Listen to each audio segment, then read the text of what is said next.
Aaron Bushnell. Remember this name, because the media won't remind you. Aaron, a 25-year-old hero, an airman in the US Air Force, set himself up in flames outside the Israeli embassy in Washington to protest against his country's funding and backing of the genocide in Gaza. Now, you'd think this would be a huge story, okay?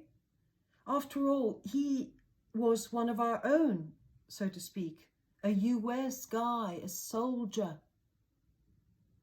So why isn't this a bigger story? Why? There should be a buzz around it. There should be commentary, there should be opinion, there should be a real buzz.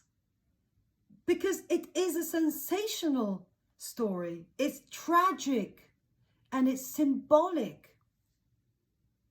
When the same story happened in 1963 in South Vietnam, when a Buddhist monk set himself up in flames to protest against the US-backed South Vietnamese regime that was killing Buddhists. When that happened, it was a huge deal. It was a massive story. It was iconic. The whole image was iconic. It was again symbolic. So why not now? Why is the media burying this story? Ask yourselves why. I'm not here to tell you why. You should be able to work it out for yourselves at this point. It's no coincidence that it was a monk who did the same thing in the 60s. So what? Decades ago. Because there's two kinds of people who are capable of these painful yet heroic acts, who also happen to be sane. There's soldiers and there's holy people, because they both understand life and they understand death, and they're not afraid of death. They're willing to sacrifice themselves for the greater good, to deliver a message that cannot be ignored. Imagine the pain this man felt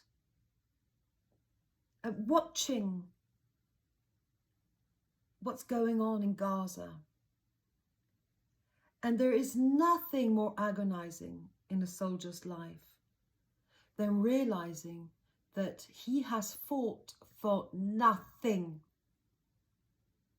that his comrades have died for nothing, nothing, that these wars were all useless and designed to profit a small number of very powerful people.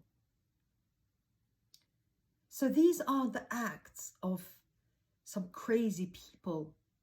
No. These are acts by heroes. These are extreme acts by heroes who understand that the only way to get the world to wake up is to do something this dramatic and this horrifying. And when I watched the whole video without the blurring, it was painful.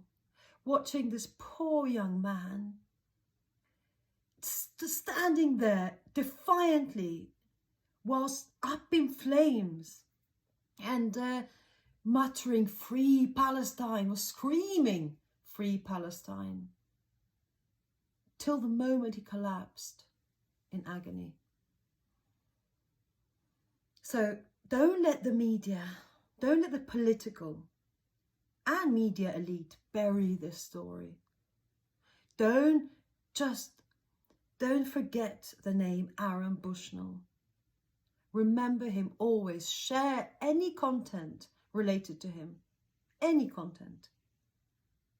Because we must remember who he was, what he did, and why